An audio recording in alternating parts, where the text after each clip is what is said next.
Hello and welcome. I'm Janet Kabunda, and joining me today for a very special Skype interview is revitalization consultant Kindy Gill. She's the CEO of Spark Expansion, and she's here today to tell us how we can still have ecstasy in our lives despite all of our external successes. Thanks so much for being here, Kindy. Thank you very much, Danette. Looking forward to this. So, Kindy, tell me a little bit more about the inner critic.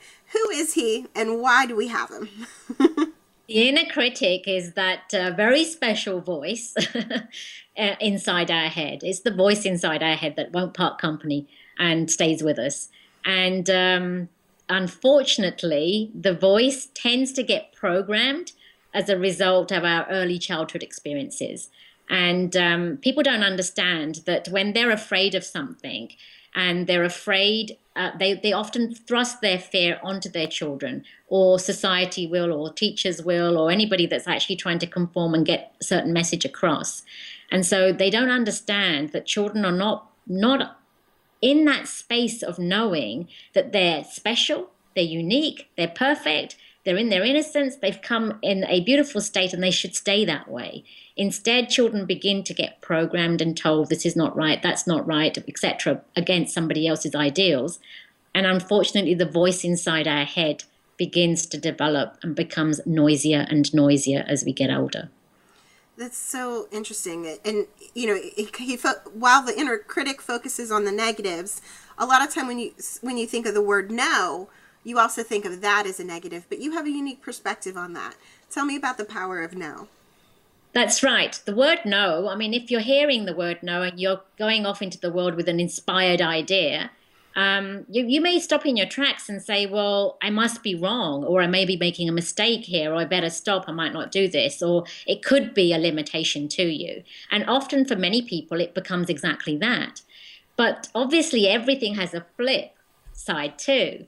And so the word no also has a potential in it. It has a potential to create. So if you take examples like Steve Jobs, when he heard the word no, it was the fuel that actually gave him the enthusiasm to create what he was able to create.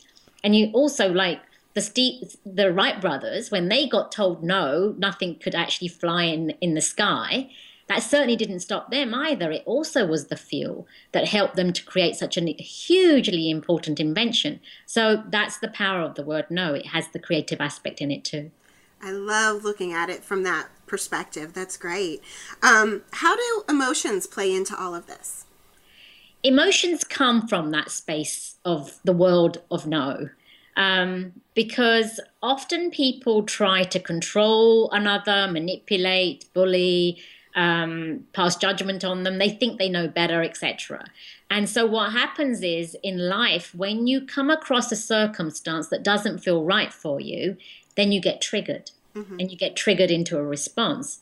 And that response could be any range of emotions, from anger all the way through to sort of outright rage, etc. And one of those emotions is jealousy. And we don't know at that time that really there's nothing to be jealous of.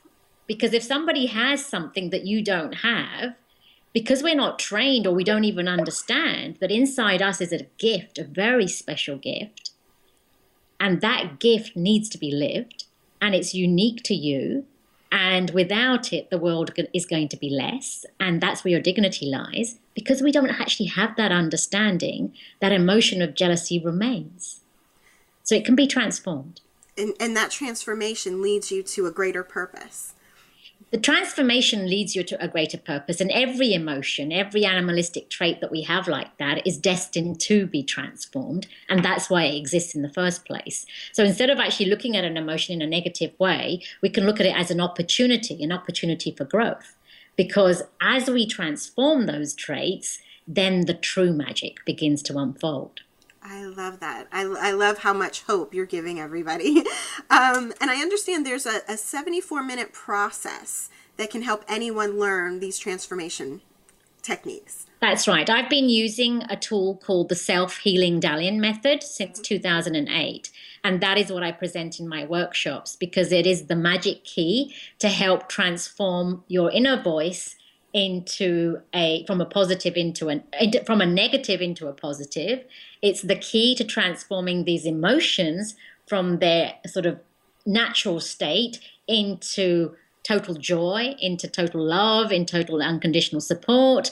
And it's the key to reveal the gift that's sitting inside you so that it can go out and be lived in this world. And you can feel total fulfillment and ecstasy, and so can other people benefit from it.